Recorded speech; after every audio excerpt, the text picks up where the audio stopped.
ఏపీలో ఇసుక, రాళ్లు, గనులు సహా సర్వం దోచేశారు. ఆర్థిక వ్యవస్థను చిన్నాభిన్నం చేశారు. రాష్ట్రంలో విధ్వంసం సృష్టించారంటూ చంద్రబాబు సర్కార్ వైట్ పేపర్స్ పరంపర కొనసాగిస్తోంది. గత ప్రభుత్వ విధానాలు లెక్కల్లో పెద్ద తికమక ఉందంటూ శ్వేతపత్రాలు రిలీజ్ చేస్తోంది. ఈ వైట్ పేపర్ల చుట్టూ ఇప్పుడు ఏపీలో పొలిటికల్ ఫైట్స్ నడుస్తున్నాయి. ప్రజలకు వాస్తవాలు తెలియజేస్తున్నామని టీడీపీ అంటోంది. కానీ అవి శ్వేతపత్రాలు కాదు, జలసీ పత్రాలని వైసీపీ అంటోంది. మొత్తంగా ఏపీలో వైసీపీ, టీడీపీ నేతల మధ్య శ్వేత యుద్ధమే నడుస్తోంది. వైట్ పేపర్స్ చుట్టూ పొలిటికల్ ఫైట్. టీడీపీ, వైసీపీ మధ్య శ్వేత యుద్ధం. గత ప్రభుత్వ విధానాలపై కూటమి లెక్కపత్రం. డైవర్షన్ పాలిటిక్స్ అంటోన్న వైసీపీ. రాష్ట్రంలో అధికారంలోకి వచ్చిన ఎన్డీఏ కూటమి గత ప్రభుత్వ విధానాలను వేలెత్తి చూపుతోంది. గడిచిన 5 ఏళ్లలో ఏపీలో జరిగింది ఇదే, ప్రస్తుతం ఇది ఏపీ పరిస్థితి అంటూ వైట్ పేపర్స్ రిలీజ్ చేస్తోంది. ఒక్కో అంశం మీద వైట్ పేపర్స్ రిలీజ్ చేస్తోంది చంద్రబాబు ప్రభుత్వం. ఏపీ జీవనాడి పోలవరం ప్రాజెక్టుపై మొదట వైట్ పేపర్ రిలీజ్ చేసిన బాబు ప్రాజెక్టు వాస్తవ పరిస్థితిపై పవర్ పాయింట్ ప్రెజెంటేషన్ ఇచ్చారు. అలాగే బాబు ప్రభుత్వం ప్రతిష్టాత్మకంగా భావించే అమరావతిపై కూడా శ్వేతపత్రాన్ని విడుదల చేశారు.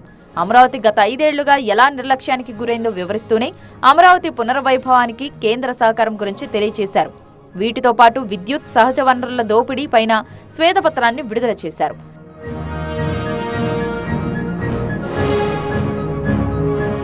ఏపీ ప్రజలకు వాస్తవాలు తెలియజేసే ఉద్దేశంతోనే తాను రంగాల వారీగా శ్వేతపత్రాలు విడుదల చేస్తున్నా అంటున్నారు సీఎం చంద్రబాబు. రాష్ట్ర స్థితిగతులను పరిశీలించే కొద్దీ ప్రతి రంగంలోనూ ఎన్నెన్నో అవకతవకలు బయటపడుతున్నాయని, ఏ శాఖను చూసినా ఘోరమైన పరిస్థితులు ఉన్నాయని సీఎం వివరించారు.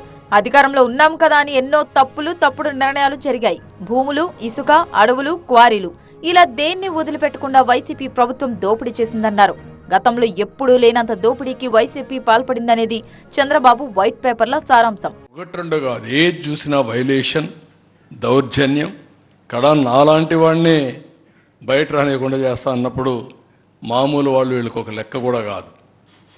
అలాంటి దుర్మార్గమైన కార్యక్రమాలు చేశారు. నా కాన్స్టిట్యున్సీలో చేశారు. కడాను అధికారాన్ని అడ్డం పెట్టుకుని అహంకారంగా వ్యవహరించారు. చివరకు సహజ వనరులను సైతం వదలకుండా దోచేసుకున్నారంటూ చంద్రబాబు ఆగ్రహం వ్యక్తం చేశారు. ఆ బిల్డింగ్ ఎందుకు కట్టారంటే ప్రెసిడెంట్ ఆఫ్ ఇండియా వస్తారంట, ప్రైమ్ మినిస్టర్ వస్తారంట, వాళ్ళ గెస్ట్ హౌస్ కింద వీళ్ళు కట్టారంట. కవర్ చేశారు, కనపడకుండా షీట్ వేశారు. 500 కోట్ల రూపాయలు కట్టి ప్యాలెస్ కట్టుకున్న వ్యక్తులు వీళ్ళు మాట్లాడతారు. ఇప్పుడు ఏం చేయాలని అడుగుతున్నారు అందరూ. దాన్ని ఏం చేయాలి నాకైతే అర్థం కాలేదు, మీరే చెప్పాలా. ప్రజలకు వాస్తవాలు తెలియాలనే ఉద్దేశంతోనే ఈ శ్వేతపత్రాలు రిలీజ్ చేస్తున్నట్టు సీఎం చంద్రబాబు స్పష్టం చేశారు. ఇప్పటిదాకా 4 శ్వేతపత్రాలను సీఎం చంద్రబాబు విడుదల చేశారు. ఇంకా మరికొన్ని అంశాలపైన వైట్ పేపర్స్ రిలీజ్ చేస్తాం, వాటిపై అసెంబ్లీలో కూడా చర్చ పెడతామంటున్నారు. ఇప్పుడు నేను 4వ వైట్ పేపర్ ఇది, ఇంకో 3 ఉన్నాయి. ఆ 3 కూడా అనౌన్స్ చేస్తాను ఈ వీక్లో. ఆ తర్వాత అసెంబ్లీలో చర్చ చేస్తాం. ఆ తర్వాత ఫీల్డ్ కూడా వెళ్తాం, ప్రజల ముందర పెడతాం. చర్చ చేసిన తర్వాత వాళ్ళందరూ ఆమోదయోగ్యంతో చర్యలు కూడా ప్రారంభిస్తాం. ఈ శ్వేతపత్రాలే కాదు, టీడీపీ చేస్తున్న ఆరోపణలు కూడా పూర్తిగా అవాస్తవమే అంటోంది వైసీపీ. ఎన్నికల్లో ప్రజలకు అలవిగాని హామీలిచ్చి వాటిని అమలు చేయలేక శ్వేతపత్రాల పేరుతో ప్రజలను డైవర్ట్ చేస్తున్నారని వైసీపీ ఆరోపిస్తోంది.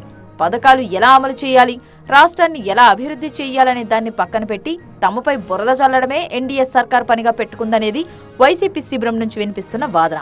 జనాల్ని లోబర్చుకోవటం కోసం అధికారాన్ని ఏదో రకంగా సంపాదించడమే, పొందటమే దిక్కుమాలిన మార్గంగా మీరు ఎంచుకుని ఈ అలవకాని హామీలు ఇచ్చి వాటిని అమలు చేయలేక దిక్కులు చుట్టం తప్పితే ఏముంది వాళ్ళు మీరు 35 రోజుల్లో చేస్తున్నది?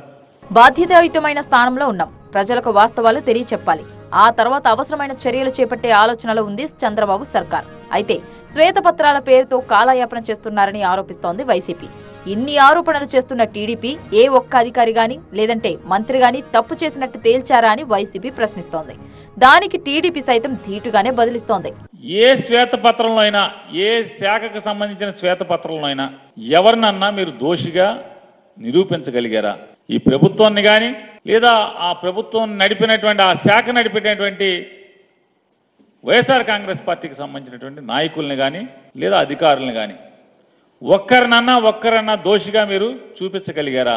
చంద్రబాబు నాయుడు గారు ప్రజాధనాన్ని ప్రజలకు పంచిపెట్టే మనిషి కాబట్టి శ్వేతపత్రం రిలీజ్ చేశాడు. శ్వేతపత్రం అంటే ఏంటో అర్థం తెలియని జగన్మోహన్ రెడ్డి, శ్వేతపత్రం అంటే ఏంటో తెలియని పేరున్నాని చంద్రబాబు గారి గురించి శ్వేతపత్రం విడుదల చేసిన దాని గురించి మాట్లాడుతున్నారు. ఇక బడ్జెట్ ప్రవేశపెట్టే విషయంలోనూ పెద్ద రచ్చ నడుస్తోంది. ప్రస్తుతం ఉన్న పరిస్థితుల్లో పూర్తి స్థాయి బడ్జెట్ ప్రవేశపెట్టకుండా ఓటాన్ బడ్జెట్ నే తీసుకొచ్చే ఆలోచనలు కూటమి సర్కార్ ఉంది. దీన్ని కూడా వైసీపీ తప్పుపడుతోంది. సూపర్ 6 పథకాల అమలులో చిత్తశుద్ధి ఉంటే పూర్తి స్థాయి బడ్జెట్ ప్రవేశపెడతారు. అలా చేయడం లేదంటే ఏమిటి దానికి అర్థం అని ప్రశ్నిస్తోంది. ఈ హామీలను అమలు చేయాలి, ఎట్లా అమలు చేయాలో అర్థం కాక నేల చూపులు, బిత్తర చూపులు, ఆకాశం యొక్క చూడటం తప్పితే, జగన్మోహన్ రెడ్డి గారిని బూతులు తిడటం తప్పితే వేరే ఇంకేమనుందా? లేదు కదా.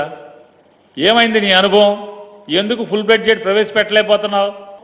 ఎన్నికలైన తర్వాత కూడా ఫుల్ బడ్జెట్ ప్రవేశపెట్టలేనటువంటి రాష్ట్ర ప్రభుత్వం, ఒక్క ప్రభుత్వం అక్కడ చూపించండి మీరు. ఇవాళ సంపద సృష్టించాలి. ఇక్కడ మీరు అన్ని ఈ రాష్ట్రం అప్పుల పాలు చేసి అధోగతి పాలు చేస్తే చంద్రబాబు నాయుడు గారు ఇప్పటికి 3 సార్లు ఢిల్లీ వెళ్ళారు. ఇవాళ 3వ అక్కడ బడ్జెట్ సమావేశాలు పెడుతుంటే దాని మీద వెళ్ళారు. వెళ్ళి రాష్ట్రానికి కావాల్సినటువంటి బడ్జెట్ల గురించి మాట్లాడుతున్నారు. జగన్మోహన్ రెడ్డి మళ్ళీ అధికారంలోకి రావడం అనేది కళ. 5 ఏళ్ల పాటు దోపిడీదారుల చేతుల్లో రాష్ట్రం ఉంది. చట్టవిరుద్ధంగా పాలన సాగిందన్నారు సీఎం చంద్రబాబు. అలా తప్పులు చేసిన వారందరినీ గుర్తించి చట్టపరంగా శిక్షిస్తామని టీడీపీ చెప్తోంది. తప్పు చేసిన ఏ ఒక్కడిని వదిలేది లేదంటున్నారు సీఎం. నేను మాట్లాడేదంతా కూడా సాక్ష్యాధారాలతో సహా ఉన్నా. మీరు బెదిరిస్తే భయపడేదానికి సిద్ధంగా లేవు, లేకుంటే కన్ఫ్యూజ్ చేయడానికి ప్రయత్నం చేస్తే కన్ఫ్యూజ్ కావడానికి సిద్ధంగా లేవు. నేరాన్ని నేరంగానే చూస్తాం, నేరస్తులను నేరస్తులుగానే చూస్తాం, తప్పు చేసిన వాడిని పనిష్ చేస్తాం. అదే సమయంలో రాజకీయ వివక్షత ఉండదు. తప్పు చేసి రాజకీయ ముసుగులో తప్పించుకోవాలంటే కుదరదు. ఆ విషయం గుర్తుపెట్టుకోమని హెచ్చరిస్తున్నా ప్రతి ఒక్కరిని.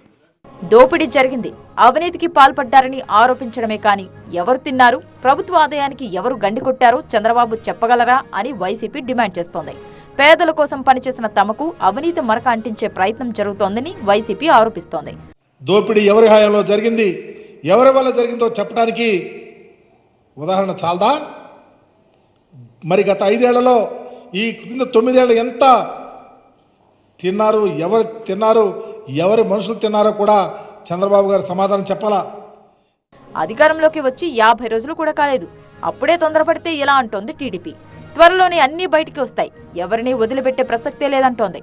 నేను ఒకటే రాష్ట్రంలో ఉండే ప్రతి ఒక్కరికి ఒకటే చెప్తున్నా, ఇల్లీగల్ యాక్టివిటీస్ ఎక్కడ జరిగినా వదిలిపెట్టం. I'm very clear. అలవాటైన వాళ్ళు ఎవరైనా ఉంటే అలవాట్లు మానుకోండి, మానుకోకపోతే మాత్రం చాలా ఫర్మ్గా ఉంటాం. మొత్తంగా శ్వేతపత్రాల పేరుతో వైసీపీని ఇరుకని పెట్టే ప్రయత్నం టీడీపీ చేస్తుంటే వైసీపీ నేతలు దీనిని తప్పుపడుతున్నారు. ఈ 2 పక్షాల మధ్య మాటల యుద్ధం నడుస్తోంది.